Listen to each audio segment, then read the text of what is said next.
নিশ্চয়ই শয়তান তোমাদের দুশমন, ফাত্তাখিযুহু আদুওয়া, সুতরাং তাকে দুশমন হিসাবে গ্রহণ করো। মানে দুশমনকে বন্ধু হিসাবে গ্রহণ করো না, বন্ধুরে বন্ধু হিসাবে গ্রহণ করো, শত্রুরা শত্রু হিসাবে গ্রহণ করো। উল্টাটা হলে ঝামেলা আছে। বন্ধুকে যদি শত্রু বানান এতেও ক্ষতি, শত্রুকে যদি বন্ধু বানান এতেও ক্ষতি। যেমন দুনিয়াতে মুসলমান কত? বর্তমানে মুসলমান 200 কোটিরও বেশি। আলহামদুলিল্লাহ, সারা দুনিয়ায় যত মানুষ আছে মোট মানুষই হলো 800 কোটির বেশি ধরে। তা 800 কোটি ধরলে তাহলে 4 ভাগের 1 ভাগ খালি মুসলমান। এবং দুনিয়াতে যত ধর্ম আছে সবচাইতে বেশি এখন পর্যন্ত যে ধর্মের অনুসারী লোক সেটা হলো খ্রিস্টান। খ্রিস্টান বেশি, মুসলমানের চাইতেও বেশি। 2 নাম্বারই আছে মুসলমান। তবে যেই বিশ্লেষণে এটা উঠে এসেছে ওই বিশ্লেষণেই তারা দাবি করেছে যে আগামী কয়েক বছরের মধ্যে, 10-20 বছরের মধ্যে খ্রিস্টানদেরকেও পেছনে ফেলে ইনশাআল্লাহ সংখ্যাগরিষ্ঠ হবে মুসলমান। কেন? কারণ গত 20 বছরে মুসলমান সবচাইতে বেশি বেড়েছে, অন্য কোন ধর্মের লোক এত বাড়ে নাই। ইহুদি তো বলতে গেলে তেমন বাড়েই নাই। আবার বাকি যা আছে হিন্দু খ্রিস্টান এগুলো ওই হারে বাড়ে নাই যেই হারে বেড়েছে মুসলমান। সবচাইতে বেশি বেড়েছে মুসলমান। 2 নম্বরে নাস্তিক, মানে হলো যেগুলো কোনো ধর্মই মানে না, বেঈমান, কোনো ধর্মের লোকই না। কিন্তু 1 নম্বরে আছে মুসলমান। কিভাবে বেড়েছে? 1 নম্বরে আলহামদুলিল্লাহ মুসলমানদের বাচ্চা কাচ্চা কম হয় না বেশি হয়? তুলনামূলক বেশি হয় না। কারণ তারা বিশ্বাস করে রিজিকের মালিক কে? আল্লাহ। আর রিজিক মানে খেলে ডাইল ভাত না, রিজিক মানে সব। জীবন চলতে যা লাগে সবই রিজিক। তাহলে ডাইল ভাত হলে জীবন চলে না, কাপড় চোপড়ও লাগে, থাকার ভিটা বাড়িও লাগে, বহু কিছুই লাগে। তো রিজিক মানে খাদ্য না, রিজিক মানে জীবন উপকরণ, মানে জীবনের উপকরণ। রিজিক অর্থ রিজিকের মালিক কে? আল্লাহ। ইন্নাল্লাহা হুয়ার রাজ্জাকু যুল কুওয়াতিল মাতিন, নিশ্চয়ই আল্লাহই একমাত্র রিজিক দাতা এবং তিনি সর্বদা সবচাইতে বেশি শক্তিশালী। তাহলে যেহেতু বিশ্বাস করে রিজিকের মালিক আল্লাহ, তাহলে বাচ্চা একটা হলেও যিনি খাওয়াবেন 5টা হলেও তিনি খাওয়াবেন। নাকি আমি খাওয়াবো? আমার বাপে খাওয়াবে? কেউ খাওয়ানোর অধিকারী নাই, খাওয়ানোর মালিক একজনই, তিনি কে? আল্লাহ। একদিকে মুসলমানদের সন্তান হয়েছে বেশি, দ্বিতীয়ত হলো নতুন করে অন্য ধর্ম থেকে মুসলমান হয়েছে বেশি। অনেক হিন্দু মুসলমান হয়েছে, প্রচুর খ্রিস্টান মুসলমান হয়েছে, এমনকি পশ্চিমা বিশ্বে পর্যন্ত যেখানে ইসলামের বিরুদ্ধে সবচাইতে বেশি বদনাম করে ওরা, সবচাইতে বেশি, ওইখানেও মুসলমান হয়েছে অনেক বেশি। তাহলে আলহামদুলিল্লাহ সব মিলায়া জিলা মুসলমান 200 কোটিতে আছে, খ্রিস্টান কয়েক কোটি বেশি আছে। তবে এই ধারা চলতে থাকলে খ্রিস্টান টিকতে পারবে না, আমরা এর চাইতেও বেশি 1 নম্বরে চলে আসবো আমরা ইনশাআল্লাহ। এবার আপনি চিন্তা করেন 200 কোটি যদি মুসলমান থাকে তাহলে ইসরায়েল এত দাপট দেখে কিভাবে? ইসরায়েল বাংলাদেশেরও ছোট, মানে 3টা ইসরায়েল মিলে একটা বাংলাদেশ হতে পারে, 3টা মিলে। তাহলে এই পরিমাণ ছোট একটা দেশ, কিন্তু মনে হয় যেন দুনিয়ার সবচাইতে বড় ওরা, ওদের সামনে যেন কেউ কোনো কিছুই না। দুনিয়া দেশই আছে যেন 2টা, একটার নাম ইসরায়েল আর একটার নাম আমেরিকা।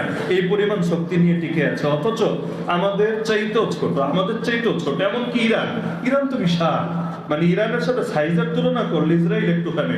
তো এত ছোট ইসরায়েল, এত ছোট ইসরায়েল। ইসরায়েল ইহুদি কত? 1 কোটিও নাই, 1 কোটিও নাই। আর দুনিয়ায় মুসলমান কত? 200 কোটি। 200 কোটি বেশি না 1 কোটি বেশি? তার মানে প্রত্যেক 200 জন মিলে যদি একটারে পিটানো শুরু করে, 200 জন মিলে একটারে ধরে, তাহলে ওগুলো আর কিভাবে দুনিয়াতে টিকে থাকবে? হ্যাঁ বলবেন অনেক বোমা আছে, অনেকেই আছে, সেই আছে। কত বোমা আছে, কত গুলি আছে। গুলি করে যদি সবাইকে দমানো যেত তাহলে শেখ হাসিনা এখনো বাংলাদেশেই থাকে।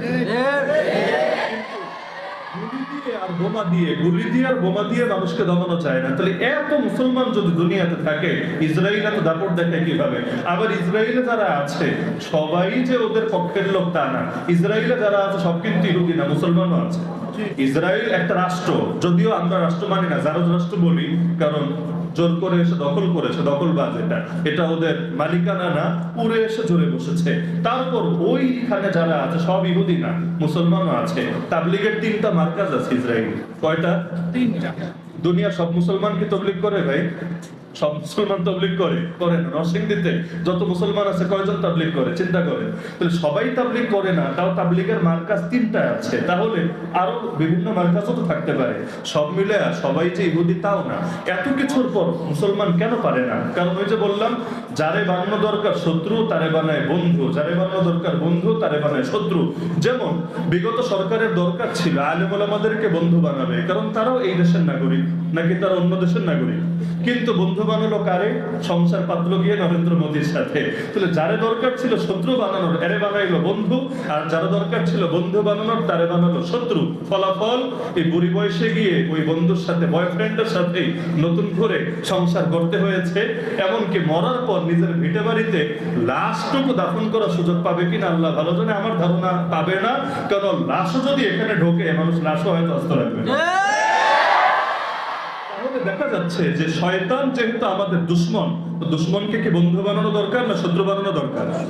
শয়তান আপনাদের বন্ধু না শত্রু? কিভাবে বুঝবো শয়তান আপনাদের শত্রু? শত্রু বুঝবো ওর সঙ্গে আপনার আচরণ দেখে। কে আপনার বন্ধু এটা কিভাবে বুঝবো? আচরণ দেখে। কিছু মানুষ আছে, ওই আমরা বাংলায় বলি, যারে দেখতে পারি না তার চলন বাঁকা। এটা কিন্তু আমাদের একটা নিয়ম।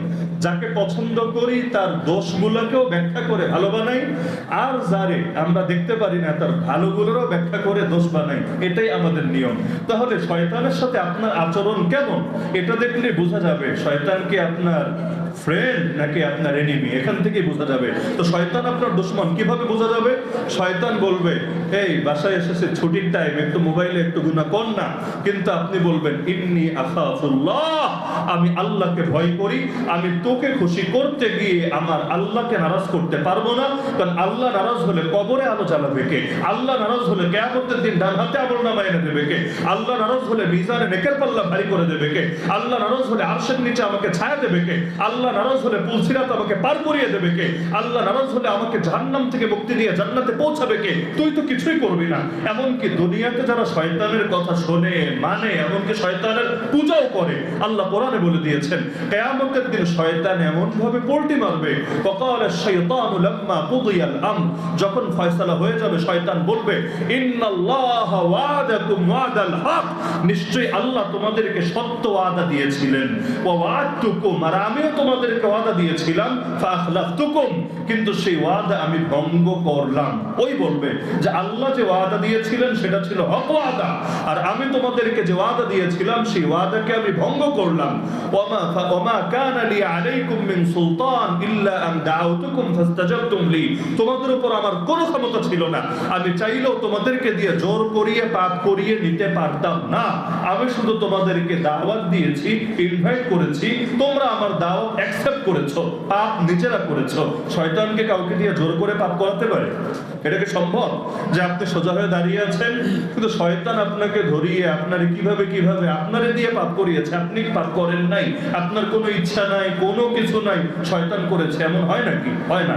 আর কিছু জিনে ধরা লোক থাকে, পাগল, জিনে ধরা মানে জিনে ধরে আর মাথায় নষ্ট করে দিয়েছে, কি করে না করে হিতাহিত জ্ঞান থাকে না। এগুলোর তো শরীয়ত নাই। কেন?